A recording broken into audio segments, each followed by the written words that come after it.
Ketika kita menekan tombol K pada keyboard, tombol tersebut akan menekan sebuah pair kecil. Tekanan tersebut menyebabkan sebuah rangkaian menjadi terhubung. Hal ini membuat hubungan dua elektrik yang menjadikannya sebuah sirkuit. Ketika tombol dilepas kembali, sirkuit tersebut akan lepas kembali juga. Bagaimana komputer dapat mengetahui tombol mana yang kita tekan? Data yang melewati tombol akan masuk ke sebuah mikroprosesor, lalu akan disamakan dengan data yang ada pada prosesor tersebut.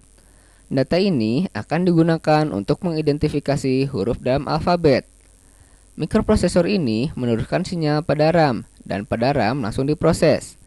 Pada saat yang sama, mikroprosesor keyboard mengirimkan data pada perangkat yang lainnya, yaitu sebuah interrupt controller.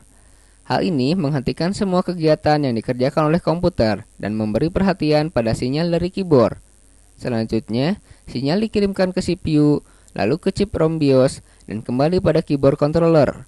Setelah itu, masuk pada RAM dan dikirimkan ke monitor untuk menampilkannya sebagai huruf K.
Gangguan jiwa ternyata dapat menjangkiti para remaja, dan kehadiran games-games canggih dan juga memikat hati dapat membuat remaja atau anak kecanduan games di komputer hingga lupa segalanya. Ya, bahkan tidak sedikit anak-anak pecandu games ini terpaksa menjalani perawatan di rumah sakit jiwa.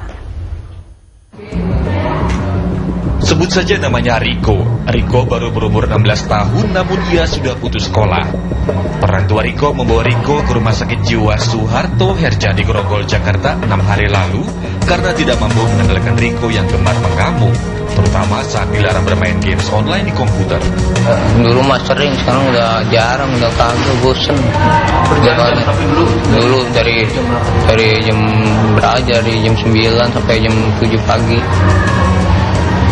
Main aja situ terus, pernah bolos hampir mau ketangkep sama anak pulau ya kan, telepon dia ketangkep teman-teman, lari kabur. Orang tua Riko membawa Riko karena sudah tidak mampu menangani remaja itu. Apalagi orang tua Riko orang tidak mampu yang bisa membawa Riko untuk perawatan ke dokter jiwa. Di instalasi kesehatan jiwa anak dan remaja rumah sakit jiwa Suharto Herjan itu, ada 4 remaja lainnya yang menjadi pasien selama tahun 2012. Dari 5 remaja itu, ada beberapa remaja yang berprestasi di sekolah. Tapi kecanduan mereka pada games membuat mereka akhirnya lupa segalanya. Gejala remaja atau anak yang kecanduan games biasanya ditandai dengan mulai menarik diri dari pergaulan, mulai gemar berbohong, bahkan bolos sekolah. Karena itu mereka mulai menggunakan segala cara untuk kebiasaan main gamenya. Kecanduan ini sama seperti kecanduan obat gitu. Jadi sepertinya gejalanya kalau dia nggak main game, dia rasanya seperti sakau gitu, seperti nagih gitu. Lalu kemudian nagihnya maksudnya marah, jadi gelisah gitu. Pokoknya mencari-cari terus deh. Kecanduan games bisa mempengaruhi perilaku bila tidak segera ditangani. Gangguan jiwa psikotik ini membuat cara berpikir menjadi kacau, menjadi mudah mengamuk dan gelisah sepanjang waktu apabila keinginan main games dibatasi. Selanjutnya, perubahan perilaku itu tentu mengganggu fungsi sehari-hari mereka seperti gangguan belajar dan konsentrasi.